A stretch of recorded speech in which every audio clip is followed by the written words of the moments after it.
میرے دوستوں اور بزرگوں، وہ لوگ غافل شمار ہوں گے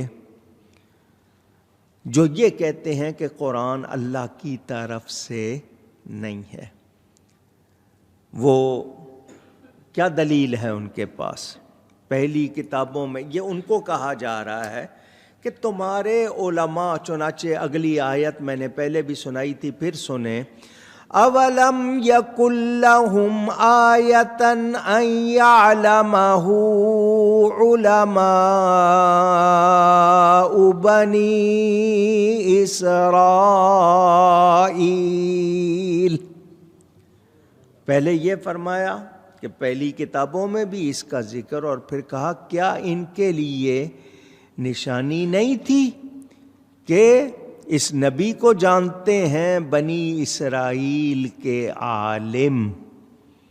اس وقت جتنے بھی مدینہ منورہ میں یا دیگر علاقوں میں جن کے ساتھ مسلمانوں کی بات چیت ہوئی، ان میں سے کتنے تھے جو بھی آسمانی کتابوں کے عالم تھے؟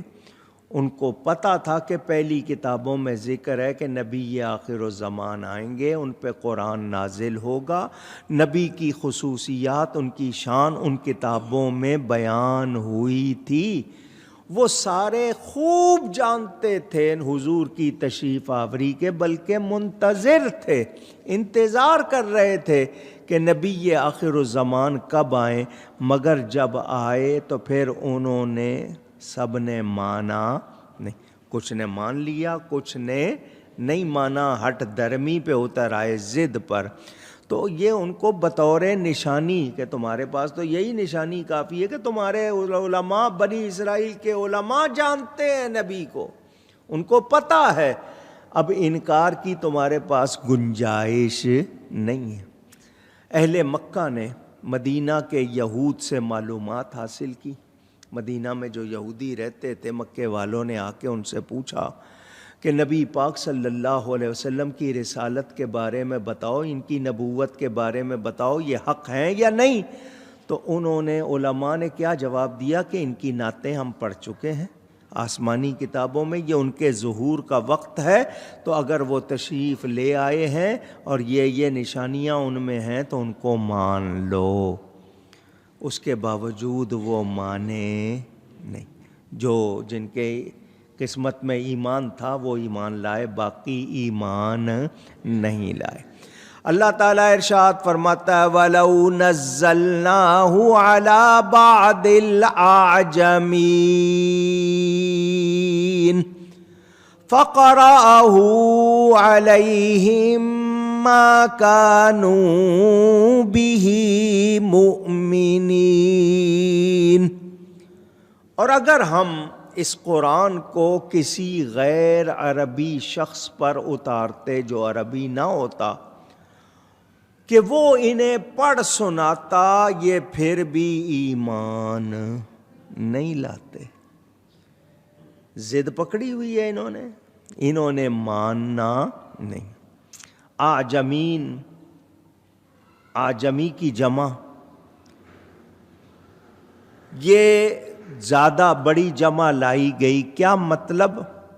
کہ یہ لوگ اپنے آپ کو تو بہت ہی قابل کہتے ہیں نا، ہم بہت اچھے ہیں، اہل زبان ہیں، ہم بڑا صاف بولتے ہیں، ہمیں پاس ایک ایک چیز کے لیے کئی لفظ ہیں۔ مثلا آپ کو صرف نمونے کے بتا دوں، شیر درندہ ہے، آپ کے ہاں اردو میں کیا کہتے ہیں؟ شیر، کیونکہ فارسی کا لفظ ہے، اردو میں آیا ہوا ہے شیر، عربی میں اس کے لیے 200 کے قریب لفظ ہیں۔ شیر کے لیے کتنے لفظ ہیں؟ 200 کے قریب۔ اتنی زبان، اس میں وسعت، تو تم اہل زبان ہو، دوسروں کو اپنے سامنے گونگا کہتے ہو، تمہیں روشن عربی سنائی جا رہی ہے، اندازہ نہیں ہوتا، اور پھر تمہارے علماء گواہی دے رہے ہیں۔ تمہیں اگر کوئی اور کسی زبان میں پڑھ کے سناتا تم نے تب بھی ماننا نہیں تھا۔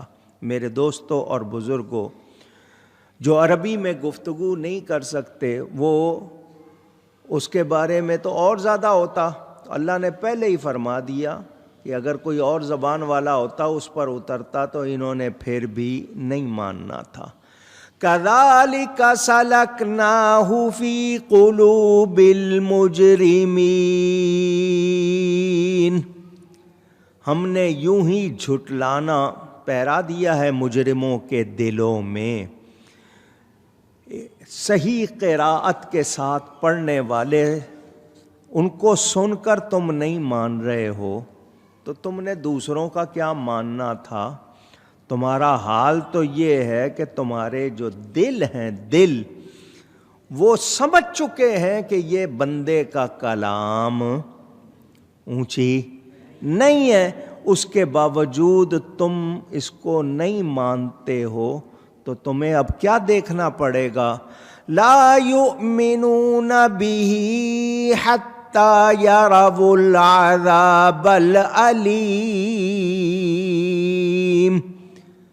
وہ اس پر ایمان نہ لائیں گے یہاں تک کہ دیکھیں گے دردناک عذاب۔ اگر قرآن کو نہیں مانیں گے تو پھر ان کے حصے میں کیا رہ جائے گا؟ عذاب۔ اب دھیان سے سنیے گا میرے دوستوں اور بزرگوں، آدم علیہ السلام پہلے انسان ہیں۔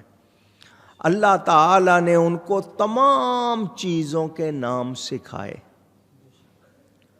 فرشتوں نے جب کہا تھا کہ جی ہم تو تیری تسبیح کرتے ہیں، یہ تو جو انسان بنا رہا ہے یہ زمین میں خون کرے گا، فتنہ کرے گا، یہ کرے گا، وہ کرے گا، ہم تیری تسبیح پڑھتے ہیں، تیری پاکی بیان کرتے ہیں۔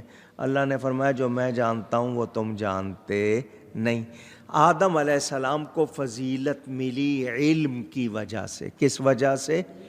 ان کو اللہ نے نام سکھائے، ان کا ذکر ہے ایک شاگرد کی حیثیت سے، میرے نبی پاک کا ذکر ہے استاد کی حیثیت سے، وہ ہمارے استاد بن کر آئے ہیں، اللہ کے شاگرد ہیں اور ہمارے استاد ہیں۔ یعلمکم، تمہیں سکھاتے ہیں۔ تو آدم علیہ السلام کو اللہ نے سب چیزوں کے صرف نام سکھائے تھے، حضور صلی اللہ علیہ وسلم کو اللہ نے سب کچھ سکھایا۔ چنانچہ یہ حدیث آپ نے پہلے بھی سنی ہوئی ہے، حضور خود فرماتے ہیں اللہ نے اپنی قدرت کا بے مثل ہاتھ میرے دونوں کندھوں کے درمیان رکھا، میں نے اس کا اثر ٹھنڈک کی صورت میں اپنی چھاتیوں میں پایا، سینے میں پایا۔ فوجدت بردہا بین ثدیی، پھر کیا ہوا؟ فعلمت ما فی السماوات وما فی الارض، حضور فرماتے ہیں جو کچھ آسمانوں میں اور جو کچھ زمینوں میں مجھے سب کا علم ہو گیا، سب کو۔ اب ماں کا لفظ ہے، ماں غیر متناہی، یعنی اس کی کوئی ہم حد نہیں بیان کر رہے، وہ لا متناہی ہے یا عام ہے، دو صورتیں۔ جو کچھ آسمانوں اور زمینوں میں تھا مجھے سب کا علم ہو گیا۔ اتنی بات نہیں، ابھی حدیث ختم نہیں ہوئی، فرمایا فتجلی لی کل شیء وعرفت، میرے لیے ہر شے روشن ہو گئی اور میں نے سب کو پہچان لیا، سب کو۔ آپ کو بہت سی چیزوں، یہ کیا چیز ہے بھائی، اس کا کیا نام ہے، آپ کو پوچھنا پڑتا ہے، حضور نام بھی جانتے ہیں، پہچانتے بھی ہیں۔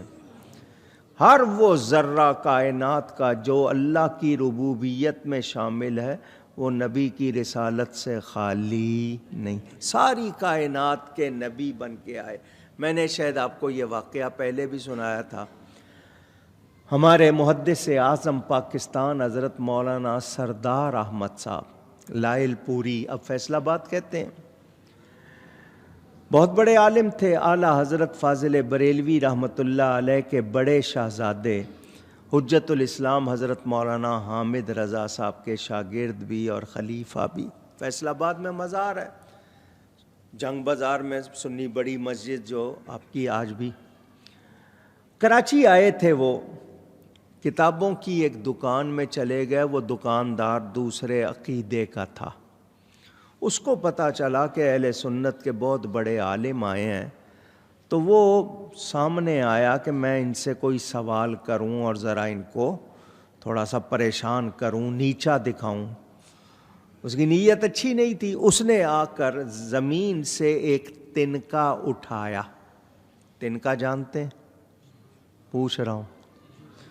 پنجابی والے ککھ کہتے ہیں، ککھ ہے تنکا، ایک وہ چھوٹا سا تنکا اٹھایا اور کہنے لگا آپ کہتے ہیں حضور صلی اللہ علیہ وسلم کو زمین و آسمان کی ہر چیز کا علم ہے، تو کیا اس تنکے کا بھی علم ہے؟ اب لازمی بات ہے تنکا کسی شاخ سے، کسی چیز سے، درخت سے ٹوٹا ہوا ہے، تو وہ اس کے کہنے کا مطلب یہ تھا کہ یہ کہیں گے اتنے چھوٹے تنکے کا علم نہیں ہے، تو میں کہوں گا پھر ہر چیز کا علم تو نہیں ہوا، پھر اس طرح بات بڑھے گی۔